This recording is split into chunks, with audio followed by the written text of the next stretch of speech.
ನಮಸ್ಕಾರ.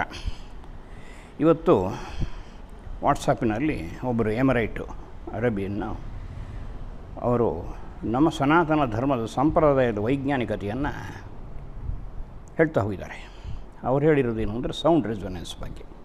ಆಹಾರ ತಗೊಳ್ಬೇಕಾದ್ರೆ ಈ ಟಿ ವಿ ಮಾಧ್ಯಮದ ಮೂಲಕನೇ ಇನ್ಯಾವುದನ್ನಾರೋ ಬ್ಯಾಡ್ ಇವೆಂಟ್ಸು ವೈಬ್ರೇಷನ್ನು ಇದೆಲ್ಲ ನೋಡ್ತಾ ಊಟ ಮಾಡಬೇಡಿ, ಅದು ನೆಗೆಟಿವ್ ವೈಬ್ರೇಷನ್ ಪಾಸ್ ಆಗುತ್ತೆ, ಅಯಾನ್ಸ್ ಅಂತ ಹೇಳ್ತಾರೆ. ಏನಾಗುತ್ತೆ, ಭೂಮಿಯಲ್ಲಿ ನೆಗೆಟಿವ್ ಅಯಾನ್ಸ್ ಇರುತ್ತೆ, ನಮ್ಮಲ್ಲಿ ಪಾಸಿಟಿವ್ ತುಂಬ್ಕೊಂಡಾಗ ಸ್ವಲ್ಪ ನಡೆದಾಡಿದ್ರೆ ದೇವಸ್ಥಾನ ಸುತ್ತ ಆ ವೈಬ್ರೇಷನ್ನು ನಲಿಫೈ ಆಗುತ್ತೆ. ಈಗ ಆಹಾರದಲ್ಲೂ ಏನಾಗಿದೆ, ಬ್ಯಾಡ್ ಅಯಾನ್ಸನ್ನೇ ತುಂಬ್ಕೋತೀವಿ. ಆಕ್ಸಿಡೇಷನ್ ಫುಡ್ ಅಂದರೆ ಈ ಬಿಸ್ಕೆಟ್ಸು ಇರ್ಬೋದು, ಬಜ್ಜಿ ಬೋಂಡ ಇಂಥವೆಲ್ಲ ಅದು ಆಕ್ಸಿಜನ್ ತಗೊಂಡು ಉರಿಯುತ್ತದು. ಅದು ಕರೆದಾಗ ಅದು ಬರ್ನ್ ಆಗುತ್ತೆ, ಅದು ಆಕ್ಸಿಜನ್ನು ಆ O3 ಆಗಿ ಅಯಾನ್ಸ್ ಆಗುತ್ತೆ. ಅದು ಏನಾಗುತ್ತೆ, ಅಯಾನ್ಸು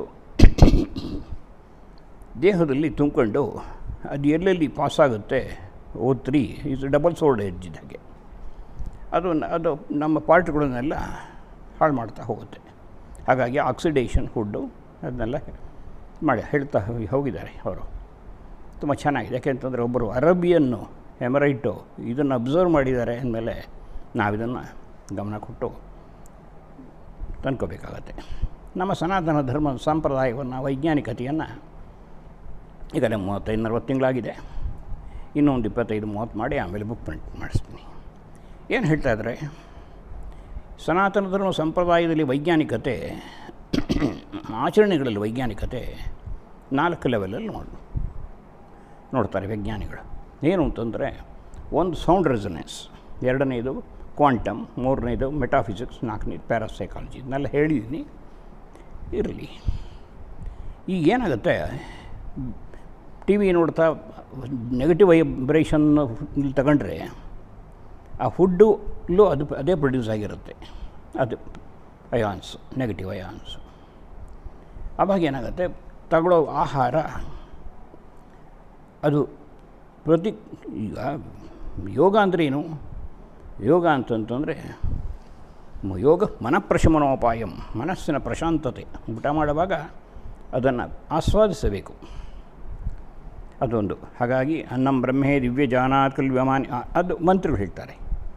ಈಗ ಭಗವದ್ಗೀತೆಯನ್ನು ಸ್ವಾಮಿಗಳು ಅವರೆಲ್ಲ ಯಾರೇ ಬರಲಿ, ಎಲ್ಲೇ ಆಗಲಿ ಆಶ್ರಮಗಳಲ್ಲಿ 15ನೇ ಚಾಪ್ಟರ್ ಹೇಳ್ತಾರೆ. ಹೇಗೆ ಪುರುಷೋತ್ತಮ ಯೋಗ, ಇಲ್ಲ 12ನೇ ಇದರಲ್ಲಿ ಭಕ್ತಿ ಯೋಗ ಚಾಂಟ್ ಮಾಡಿ ಹೇಳ್ತಾರೆ. ಊಟ ಮಾಡಬೇಕಾದ್ರೆ ಬ್ರಾಹ್ಮಣರು ಕೆಲವು ಸೂಕ್ತಗಳನ್ನು ಹೇಳ್ತಾರೆ, ಒಳ್ಳೊಳ್ಳೆ ಸೂಕ್ತಗಳನ್ನೆಲ್ಲ ಹೇಳ್ತಾರೆ. ಯಾತಕ್ಕೆ ಅಂತಂದರೆ ಡಿವೈನು ವೈಬ್ರೇಷನ್. ಈ ನೀರ ಮೇಲೆ ಪ್ರೊಫೆಸರ್ ಇಮೋಟೋ ಹೇಳ್ತಾನೆ, ಜಪಾನ್ ವಿಜ್ಞಾನಿ, ನೀವು ನೀರ ಮೇಲೆ ಕೂಗಾಡಿದ್ರೆ ಅದು ವೈಬ್ರೇಷನ್ ತಗೊಂಡಿರುತ್ತೆ. ಆ ವೈಬ್ರೇಷನ್ನು ಅದು ಕೂಗಾಡಿದ್ರೆ ಅದನ್ನು ಐಸ್ ಮಾಡಿದ್ರೆ ಆಮೇಲೆ ಅದು ಶಾರ್ಪ್ ಎಡ್ಜಸ್ ಆಗಿರುತ್ತೆ. ಶಾರ್ಪ್ ಎಡ್ಜಸ್ ಆಗಿರುತ್ತೆ. ಸಂಗೀತ ಹೇಳಿದ್ದು ವೇವರಿ ಆಗಿರುತ್ತೆ, ಮಂತ್ರಗಳು ಸೈನೆಟಿಕ್ಸ್ ಆಗುತ್ತೆ. ಅದನ್ನು ವಿಜ್ಞಾನಿಗಳು ಹೇಗೆ ಹೇಳ್ತಾರೆ ಅಂದರೆ, ವೈಜ್ಞಾನಿಗಳು ಈ ಫ್ರಾಂಟಿಯರ್ ಬ್ರೈನಲ್ಲಿ ನ್ಯೂರೋಜೆನಿಸಿಸ್, ಈ ಬ್ರೈನು ಇದು ಹಿಪೋಕಾಂಪಸ್, ಇದು ಎಮೋಷನಲ್ಲಾಗಿ ಇದಾಗಿರುತ್ತೆ. ಸ್ವಲ್ಪ ಕಮ್ಮಿ ಮಾಡಬೇಕಾಗತ್ತೆ, ಎಮೋಷನ್ ಲೆವೆಲ್ನ ಕಮ್ಮಿ ಮಾಡಬೇಕಾಗತ್ತೆ. ಹಾಗಾಗಿ ಅಷ್ಟೊಂದು ಪ್ರಾಮಿನೆನ್ಸ್ ಕೊಡಬಾರ್ದು ಅದಕ್ಕೆ, ಎಮೋಷನ್ ಲೆವೆಲ್ಗೆ. ಈಗ ಈ ಫ್ರಾಂಟಿಯರ್ ಬ್ರೈನಲ್ಲಿ ಚಿಕ್ಕ ವಯಸ್ಸಿನಲ್ಲೋ ಬಡತನದಲ್ಲೋ ಏನೋ ಕಾಯಿಲೆ ಕಸಾಲೆಗಳಿಂದ ವೈಬ್ರೇಷನು, ನೆಗೆಟಿವ್ ವೈಬ್ರೇಷನ್ನಿಂದ ಅವೆಲ್ಲ ವ್ರಿಂಕಲ್ಸ್ ಬಂದುಬಿಟ್ಟಿರುತ್ತೆ. ತಲೆಯಲ್ಲಿ ಅಯಾನ್ಸ್, ಇದು ಸಿನಾಪ್ಸಿಸ್, ಬ್ರೈನು ಬೇರೆ ಥರ ಇರುತ್ತೆ, ಅವು ಕನೆಕ್ಟ್ ಆಗ್ತಿರುತ್ತೆ, ಎಲ್ಲೋ ಕನೆಕ್ಟ್ ಆಗುತ್ತೆ. ಇವು ಕನೆಕ್ಟೇ ಆಗೋದಿಲ್ಲ. ಯಾವಾಗ ಕನೆಕ್ಟ್ ಆಗೋಲ್ಲ, ಡಾಪಮಿನ್ ಪ್ರೊಡ್ಯೂಸ್ ಆಗೋಲ್ಲ. ಹಾಗಾಗಿ ಈಗ ಮ್ಯಾಂಗೋ ಅಂತಂದರೆ ಮ್ಯಾಂಗೋ ಪಿಕ್ಚರ್ ಒಂದು ಕಡೆ, ಟೇಸ್ಟ್ ಒಂದು ಕಡೆ, ಅದರದ್ದು ಸ್ಮೆಲ್ ಒಂದು ಕಡೆ, ಹೀಗೆ ಬೇರೆ ಬೇರೆ ಸ್ಟೋರ್ ಆಗಿರುತ್ತೆ. ಈಗ ಮಾತಾಡಬೇಕು ಅಂತಂತಂದರೆ ಅವೆಲ್ಲ ಪ್ರೊಡ್ಯೂಸ್ ಆಗ್ತಿರುತ್ತೆ. ಹಾಗಾಗಿ ಒಳ್ಳೆ ಭಾವನೆಗಳಿಂದ ಊಟ ಮಾಡಿ, ಕೆಲವಾರು ಶಾಂತಿ ಮಂತ್ರಗಳನ್ನ ಹೇಳ್ಕೊಳ್ಳಿ, ಒಳ್ಳೆಯದು. ಬೆಳಗ್ಗೆ ಹೇಳ್ಬೇಕಾದ್ರೆ ನಾವು ಕರಾಗ್ರೆ ವಸತೆ ಲಕ್ಷ್ಮೀ ಕರಮೆ ಸರಸ್ವತಿ ಅದೆಲ್ಲ ಇದು ಮಾಡ್ತೀವಿ. ನಾವು have to elevate our conscious mind to consciousness. ಅದು ಜೀವನ ಗುರಿ ಏನು ಅಂತಂದರೆ, ಜೀವನದ ಗುರಿ ಸಂತೋಷವಾಗಿರೋದು. ಸಂತೋಷ ಯಾವುದರು? ಈಗ ಉಪನಿಷತ್ತುಗಳು ಒಂದೊಂದು ಉಪನಿಷತ್ತಿನಲ್ಲೂ ಒಂದೊಂದು ವೈಜ್ಞಾನಿಕತೆಯನ್ನು ಹೇಳ್ತಾನೆ. ಈಗ ಒಂದು ಉಪನಿಷತ್ತು ಸುಮ್ಮನೆ ಒಂದು ಲೆವೆಲ್ ಹೇಳ್ತೀನಿ, ಯಾಕೆಂದರೆ ಡೀಟೇಲಾಗಿ ಹೇಳೋಕ್ಕೋಗಲ್ಲ, ಯಾಕೆಂದರೆ ಅದು ಡೀಟೇಲಾಗಿ ಆಯಾ ಚಾಪ್ಟ್ರಲ್ಲಿ ಬರುತ್ತೆ. ಮೈಂಡ್ ಸ್ಪೀಡು ಜಾಸ್ತಿ ಮಾಡಿದ್ರೆ ಬೀಟಾ ವೇವ್ಸು ಎದ್ದ ಮೇಲೆ ಬೀಟಾ ವೇವ್ಸು 13ರಿಂದ 30 ಇರುತ್ತೆ. ಅಲ್ಲಿ ಆನಂದವನ್ನು ಅನುಭವಿಸಲ್ಲ. ಅದು ಆನಂದ ನಮ್ಮ ಸ್ವರೂಪ, ಆತ್ಮನ ಸ್ವರೂಪ. ಅದು ಆ 13ರಿಂದ 30 ಇರುತ್ತೆ. ಮೇಲೆ ಸಿಟ್ಟಿಗೆದ್ರೆ ಏನಾಗುತ್ತೆ ಅಂದರೆ ಆ ಕರೆಂಟ್ ಎಲ್ಲೆಲ್ಲೋ ಶಾರ್ಟ್ ಆಗಿ ಆ ಕರೆಂಟ್ ಬ್ರೈನ್ ಹೊಡೆದ್ರೆ ಅದು ಪ್ಯಾರಲೈಸ್ ಆಗುತ್ತೆ. ಹಾಗಾಗಿ ಅದನ್ನು ಅವನ ವೈಶ್ವಾನರ ನಿದ್ದೆಯಲ್ಲಿ ತೈಜಸ ಅವಂದೇ ಲೈಟಲ್ಲಿ ಭಗವಂತನ ಆತ್ಮನ ಸ್ವರೂಪದಲ್ಲಿ ಈ ಒಂದು ಸ್ಪೆಕ್ಟ್ರಮ್ ಇದೆ. ಈ ಎನರ್ಜಿ ಪಾಸ್ ಆದಾಗ ಭಗವಂತನದು ಜೀವರಾಶಿಗಳು, ಜಗತ್ರಾಶಿಗಳು, ಈಶ್ವರ ರಾಶಿಗಳು ಎಲ್ಲದರೊಳಗೆ ಆತ್ಮವಾಗಿರುತ್ತೆ. ನಿದ್ದೆಯಲ್ಲೂ ಸ್ವಲ್ಪ ಪಿಕ್ಚರ್ ಬಿಟ್ಕೊತಾನೆ, ತಂದೆ ಪಿಕ್ಚರು, ಇನ್ಯಾರೂ ಇರೋದಿಲ್ಲ ಅಲ್ಲಿ. ಪಿಕ್ಚರು ಏನೋ ಡೈಲಾಗು, ಏನೋ ಕನ್ವರ್ಸೇಷನು, ಏನೋ ರೂಪಗಳು, ಎಚ್ಚರದಲ್ಲೂ ಅದೇ, ಆದರೆ ನಮಗೆ ಅರಿವಿರೋದಿಲ್ಲ. ಎಲ್ಲರೊಳಗೆ ಆತ್ಮನ ಸ್ವರೂಪ. ಹಾಗಾಗಿ ತಪ್ಪು ತಿಳ್ಕೊತೀವಿ ಅದನ್ನು. ಅವ್ರು ತೊಂದರೆ ಮಾಡಿದ್ರು. ಯಾರು ತೊಂದರೆ ಮಾಡೋದಲ್ಲ, ನನ್ನ ವೈಬ್ರೇಷನ್ನಿಂದ ನಾನು ಚೆನ್ನಾಗಿರ್ತೀನಿ ಅಷ್ಟೇ. ಇನ್ನು ಗಾಢವಾದ ದೇಹದಲ್ಲಿ ಪ್ರಾಜ್ಞಾ ಅಂತಾರೆ. ಅದು ಗಾಢವಾದ ದೇಹ ತಮೋಗುಣ. ಎದ್ದ ಮೇಲೆ ಮನುಷ್ಯ ಮತ್ತು ರಾಕ್ಷಸ ತಮೋಗುಣ. ಅದು ಆ ಕಾಲದಲ್ಲಾರು ಅವನು ಮನಸ್ಸು ಮಲಗಿದಾಗ ಆನಂದವಾಗಿರ್ತಾನೆ. ಇನ್ನು 4ನೇನು ಚತುರ್ಥಮನ್ಯಂತೆ ಜ್ಞಾನಿ ಅವನಿಗೆ ಆತ್ಮ ಅಂದ್ಬಿಡ್ತದೆ. ಅಂದರೆ ನೀನೇ ಆತ್ಮಸ್ವರೂಪ. ಆತ್ಮ is a primordial consciousness which is substratum of the whole world, in transit, inherent, self-guiding, self-motivating, pervading consciousness. ಎಲ್ಲಿ ಇಲ್ಲ ಸಕಲ ಚರಾಚರ ಜೀವ ಜಗತ್ತು ಇರುವುದು ಅದು ಮಾತ್ರ. ಅದನ್ನು ಕ್ವಾಂಟಮ್ ಹೇಳುತ್ತೆ. ಅದು ಕ್ವಾಂಟಮಲ್ಲಿ E=mc². ಅದು ಐನ್ಸ್ಟೈನ್ ಕೊಟ್ಟರು, ಅವನು J Thomson, G Thomson, Eisenhower, Schrodinger ಎಲ್ಲರಿಗೂ ನೋಬೆಲ್ ಪ್ರೈಸ್ ಕೊಡ್ತಾರೆ. ಅಂದರೆ they were not elevated to that level. ನಮ್ಮ ಋಷಿಮುನಿಗಳು ವೇದಗಳ ಕಾಲದಲ್ಲಿ ಚರ್ಚಿಸಿದರು.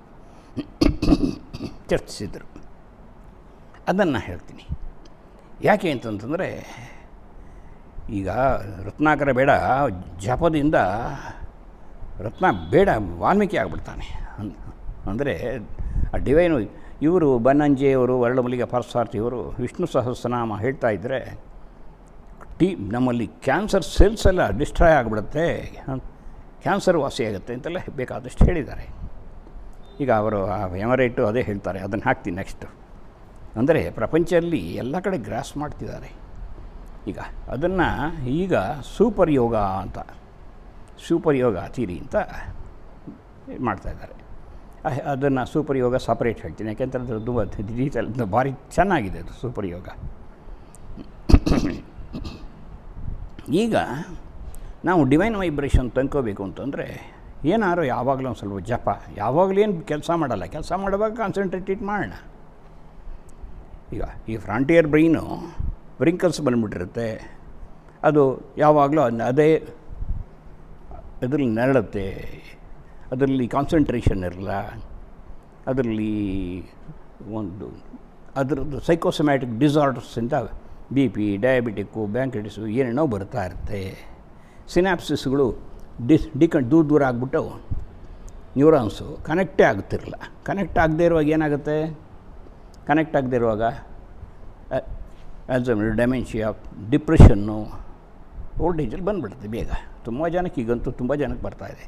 ಮಕ್ಕಳಿಗೆ ಆ ಸ್ಪೀಡ್ ಜಾಸ್ತಿ ಆದಾಗ ಆಟಿಸಮ್ ಅಂತ ಕಾಯಿಲೆ ಬರುತ್ತೆ. ಆಟಿಸಮ್ ಅಂದರೆ ಸ್ಪೀಡ್ ಜಾಸ್ತಿ ಆಗಬಾರ್ದು, ಮನಸ್ಸು ಟ್ರ್ಯಾಂಕ್ವಿಲಿಟಿ ಇರಬೇಕು, ಪ್ರಶಾಂತವಾಗಿರಬೇಕು. ಅದನ್ನೆಲ್ಲ ಹೇಳ್ಕೊಂಡು ಹೋಗ್ತಾರೆ. ಅಂದರೆ ಮನಸ್ಸಿನ ಪ್ರಶಾಂತತೆಯಲ್ಲಿ ನೈಧಾನ್ಯತೆ ಇಂಪಾರ್ಟೆಂಟು. ನೈಧಾನ್ಯತೆ ಅಂದರೆ ಈಗ ಉತ್ತಮಸ್ಯ ಕೋಪಂ ಕ್ಷಣ ಮಾತ್ರ, ಅಧಮಸ್ಯ ಕೋಪಂ ದಿವಸಾಂತಕಂ, ಪಾಪಿಷ್ಟೋ ಮರಣಾಂತಕಂ. ಯಾವುದೋ ಕಾಲದಲ್ಲಿ ಏನೋ ಆಯಿತು, ಬೀದಿಲಿ ಹೋಗಿ ತೊಂದರೆ ಮಾಡಲ್ಲ, ನಮ್ಮಲ್ಲೇ ಯಾರು ಏನೋ ತೊಂದರೆ ಮಾಡಿರ್ತಾರೆ. ಯಾಕೆ ಅಂತಂದರೆ ಅದು ಪ್ರಾರಬ್ಧ ಅವನಿಗೆ, it's reward of the past ಆಗಿರುತ್ತೆ. ಯಾಕೆಂದರೆ what we sow the seed have to enjoy the fruits of action of it. ಇಲ್ಲಿ ನಾವು ನೈಧಾನ್ಯತೆ ತಂದ್ಕೊಂಡು ನೆಗೆಟಿವ್ ವೈಬ್ರೇಷನ್ಸ್ನ ಮೇಲಕ್ಕೆ ಹಾಕ್ದಾಲೆ ಅದರ ಮೆಮೊರೀಸ್ ಹಾಗೆ ಬಿಟ್ಟರೆ ಅದು ಹಾಗೆ ನಲಿಫ್ ಆಗ್ತದೆ. ಜೀವನದ ಗುರಿ ಸಂತೋಷವಾಗಿರೋದಷ್ಟೇ. ಜೀವನಕ್ಕೆ how long we have lived ಅಲ್ಲ, ಹೌ ವಿ ಹ್ಯಾವ್ ಲಿವ್ಡ್. ಈಗ ಅದು ಇನ್ನೊಂದು ಕಡೆ ಹೇಳ್ತಾನೆ, ಲೌಕಿಕೋಪ್ಯಾನಂದ ಬ್ರಹ್ಮಾನಂದ ಸೇವೆ ಮಾತ್ರ ಅಂತ. ಲೌಕಿಕದ ಆನಂದ ಬ್ರಹ್ಮಾನಂದ ಅಂದರೆ ಆತ್ಮನ ಸ್ವರೂಪ ಆನಂದ ಸ್ವರೂಪ. ಅದೇನಾಗುತ್ತೆ, ಆನಂದ ಸ್ವರೂಪವನ್ನು ಮರೆತು ಬಿಡ್ತೀವಿ ನಾವು, ಎಲಿವೇಟ್ ಆಗೋದೇ ಇಲ್ಲ. ಎಲಿವೇಟ್ ಆಗಬೇಕು ಅಂತಂದರೆ ಒಂದು ಜಪ, ಒಂದು ಮಂತ್ರ ಮನಃತ್ರಾಯತೆ ಐತಿ ಮಂತ್ರ, ಮನಸ್ಸಿನ ವೈಬ್ರೇಷನ್ಸ್ ಎಲ್ಲ ತೆಗೀತಿ. ಪತಂಜಲಿ ಯೋಗ ಚಿತ್ತವೃತ್ತಿ ನಿರೋಧ ಅಂತಾರೆ. ಚಿತ್ತದಲ್ಲಿ ವೃತ್ತಿ ಬರಬಾರ್ದು, ಏನೂ ವೃತ್ತಿ ಇಲ್ಲದಿರೋ. ಅದು ಹೇಗೆ 195 ಸೂತ್ರ ಹೇಳ್ತಾನೆ. ಒಂದು ಸೂತ್ರ ಹೇಳ್ತೀನಿ. ಯಮನಿಯಮಾಸನ ಪ್ರಾಣಾಯಾಮ ಪ್ರತ್ಯಾಹಾರ ಧ್ಯಾನ ಧಾರಣ ಸಮಾಧಿ ಅಷ್ಟಾಂಗ ಯೋಗ 8 ಫೋಲ್ಡ್ಸ್ ಆಫ್ ಇಂಟಿಗ್ರಲ್ ಪಾತ್. ಯಮ ಡೂಸ್, ನಿಯಮ ಡೋಂಟ್ಸ್, ಯಮ ನಿಯಮ ಆಸನ ಪ್ರಾಣಾಯಾಮ ಪ್ರತ್ಯಾಹಾರ ಧ್ಯಾನ ಧಾರಣ ಇವೆಲ್ಲ ಮಾಡಿದಾಗ ಸಮಾಧಿ ಸ್ಥಿತಿ ಆನಂದ ಸ್ಥಿತಿ ಉಂಟಾಗತ್ತೆ. ನಾವು ಈ ದೊಡ್ಡ ದೊಡ್ಡ ಇದರಲ್ಲಿ ಮಂತ್ರಗಳು ಹೇಳ್ತಾರೆ. ಮಂತ್ರಗಳು ಹೇಳಿದ್ರೆ ಏನಾಗುತ್ತೆ, ಅವೆಲ್ಲ ಬ್ರಿಂಕಪ್ಸ್ ಎಲ್ಲ ಹೊರಟೋಗುತ್ತದೆ. ಇದೆಲ್ಲ ಬ್ರೈನು ಅಂದರೆ ಒಳ್ಳೆ ಪಾಸಿಟಿವ್ ವೈಬ್ರೇಷನ್ಸಲ್ಲಿ ಯೋಗ ಅಂದರೆ ಆ ಯೋಗದಲ್ಲಿ ಅಂದರೆ ಪ್ರೆಸೆಂಟಲ್ಲಿ ಕರ್ಮ ಮಾಡುವುದಿಲ್ಲ. ಯೋಗ ಕರ್ಮಸು ಕೌಶಲಂ, 106 ಡೈಮೆನ್ಷನ್ಸ್ ಕೊಡ್ತಾರೆ ಯೋಗ ಅನ್ನೋದಕ್ಕೆ. ಹಾಗಾಗಿ ನಾವು ನೈಧಾನ್ಯತೆ ತಂದ್ಕೊಳ್ಬೇಕು, ಮನಸ್ಸಿನ ಸಂತೋಷವನ್ನು ತಂದ್ಕೊಳ್ಬೇಕು, ಟ್ರ್ಯಾಂಕ್ವಿಲಿಟಿ, ಮೆಂಟಲ್ ಪಾಯ್ಸೆ, ಇದನ್ನೆಲ್ಲ ನಾವು ತಂದ್ಕೊಳ್ಳೋಣ.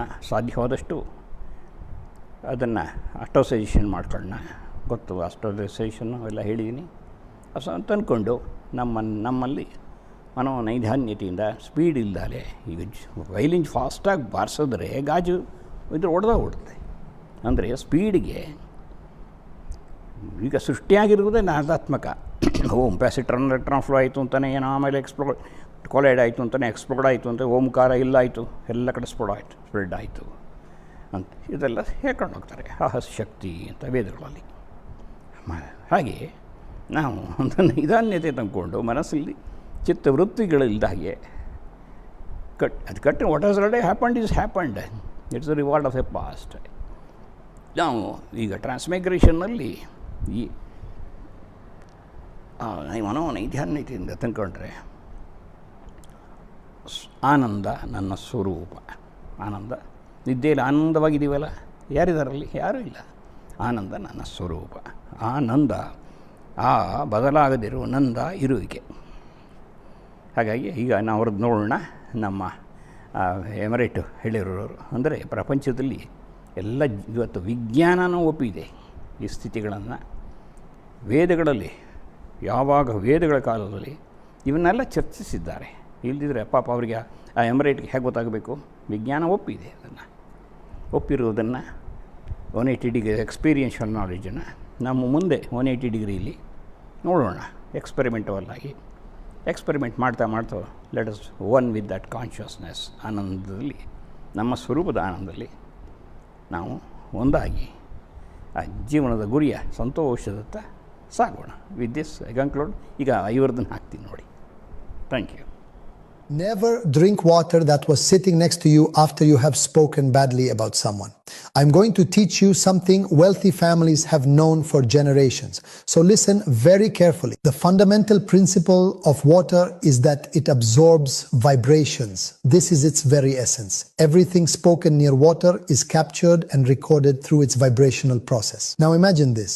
You sit down for dinner, there is water on the table, and you start complaining, saying things like, money is hard, life is unfair, we cannot afford this. Then you pick up your glass and drink. You just swallowed every word you spoke. My father taught me a lesson I will never forget. He had one rule at the dinner table that was never broken. No negativity while there is food or water in front of you. No complaining, no gossip, no speaking badly about anyone, not even yourself. So the next time you sit down to eat and there is a glass of water in front of you, pay attention to what is being said at that table. Because you are not just having a conversation, you are deciding what energy enters your body. And this is why the wealthiest families in the world guard their dinner table more than they guard their bank account. Because they understood something most people never will. It is not just about what you eat, it is about what was spoken over what you eat. Protect your table, protect your water, protect ಈಗ what ನೀವು enters. Picture ನೋಡ್ತಾ ಇದ್ದೀರಾ. ಆ picture professor ಇಮೋಟೋ international ವಿಜ್ಞಾನಿ ಹಾಕಿರೋದು. ಅದನ್ನು ನೀವು YouTube ಮೇಲೆ ಇದರಲ್ಲಿ ಗೂಗಲ್ ಮೇಲೆ ನೋಡ್ಬೋದು. ಇವೆಲ್ಲ ಏನು ಅಂದರೆ ಸೃಷ್ಟಿ ನಾದಾತ್ಮಕವಾಗಿರುತ್ತೆ. ಆಗ ಆ ಸೆಲ್ಸು, ನಮ್ಮ ದೇಹದ ಸೆಲ್ಸು ಮಾಡಿದ್ದು ಶಾರ್ಪ್ ಎಡ್ಜಸ್ ಆಗಿರುತ್ತೆ ಐಸ್ ಮಾಡಿದಾಗ. ಈಗ ಮಂತ್ರ, ಸಂಗೀತ, ಸಾಹಿತ್ಯ, ಸಂತೋಷವಾಗಿ ಚಪ್ಪಾಳೆ ಹೊಡೆಯೋದು, ಲಾಫ್ಟರ್ ಕ್ಲಬ್ಗಳದ್ದು ಇವೆಲ್ಲ ಮಾಡಿದಾಗ ಯಾವುದೇ ಇರ್ಬೋದು, ಅದು ಸಂಗೀತ, ಸಾಹಿತ್ಯ, ಚಪ್ಪಾಳೆ ಹೊಡೆಯೋದು, ಭಜನೆಗಳು ಇವೆಲ್ಲ ಮಾಡಿದಾಗ ಏನಾಗುತ್ತೆ, ಅದು ಸೆಲ್ಸು ಡಿವೈನ್ ಸೆಲ್ ಆಗುತ್ತೆ. ಆ ಡಿವೈನ್ ಸೆಲ್ನ ಹೇಗೆ ಅಂತ ಹೇಳೋಕ್ಕಾಗಲ್ಲ. ಅವನು ಯಾವುದಕ್ಕೆ ಇನ್ಸ್ಟ್ರೂಮೆಂಟಿಂದ ಈ ಸೆಲ್ಸ್ ಫಾರ್ಮೇಷನ್ ತೋರಿಸ್ಯಾರೆ. ಅಂದರೆ ಆಗ ಅದು ಟ್ರ್ಯಾಂಕ್ವಿಲಿಟಿ ಪಡೆಯುತ್ತೆ. ಅದು ಯೋಗ. ಯೋಗ ಅಂದರೆ ಮನಃಪ್ರಶಮನೋಪಾಯಂ, ಮನಸ್ಸಿನ ಪ್ರಶಾಂತತೆ ಪಡೆಯಬೇಕು. ಪ್ರತಿಯೊಂದು ಕ್ಷಣವನ್ನು ಪಾಸ್ಟಲ್ಲಿ ಇಡೋದಲ್ಲ, ಫ್ಯೂಚರಲ್ಲಿ ಅನ್ನೋನು ಗೊತ್ತಿಲ್ಲ. ಪಾಸ್ಟ್ ಈಸ್ ಡೆಡ್, ಪ್ರೆಸೆಂಟಲ್ಲಿ ಇರಬೇಕು, ಆನಂದವನ್ನು ಅನುಭವಿಸ್ತಾ. ಅದನ್ನೇ ಕಾಯಕವೇ ಕೈಲಾಸ ಅಂತ ಹೇಳಿದ್ದು. ಕಾಯಕ ಮಾಡುತ್ತಾ ಕರ್ಮಣ್ಯವಾದಿಕರಸ್ತೆ ಮಾಪರೀಕ್ಷಕದ ಪಾರಕ್ಕೆ ವಿಚಾರ ಮಾಡೋದಲ್ಲ, ಕರ್ಮ ಮಾಡೋದ್ರಲ್ಲಿ ಸಂತೋಷ ಪಡೀಬೇಕು. ಅದನ್ನು ವಿತ್ ದಿಸ್ ನಾ ಕನ್ಕ್ಲೂಡ್. ಈ ಪಿಕ್ಚರ್ಗಳು ನೋಡಿ, ಈ ಥರ ಎಲ್ಲ ಆಗುತ್ತೆ. ಈವನ್ ಸ್ವಾಮಿಗಳ ಅಕ್ಷತೆಯನ್ನು ಏನು ಶ್ರೀರಾಮ ಜನ್ಮಭೂಮಿಗೆ ದೇಶಾದ್ಯಂತ ಶ್ರೀರಾಮ್ ಜಯ ರಾಮ್ ಜಯ ಜಯ ರಾಮ್. ಮನೆಯಲ್ಲಿ ಈ ಒಂದು ಪುರುಷ ಯಾವುದೇ ಫಂಕ್ಷನ್ ಆಗಬೇಕು, ಯಾವುದೇ ಪೂಜೆ ಪುನಸ್ಕಾರಗಳು ಶ್ರಾದ್ದವಿರಲಿ, ತಂಬಿಗೆ ನೀರಿಟ್ಟು ಅದರ ಮೇಲೆ ಮಂತ್ರಗಳು ಹೇಳಿ ಕಡೆಗೆ ಅಭಿಷೇಕ ಮಾಡ್ತಾರೆ. ಆಮೇಲೆ ಅದನ್ನು ನೀರು ಉಪಯೋಗಿಸ್ತಾರೆ ಅಭಿಷೇಕಕ್ಕೆ. ಯಾಕೆ ಅಂದರೆ ಆ ಸೆಲ್ಸ್ ಡೆವಲಪ್ ಆಗಿರುತ್ತೆ.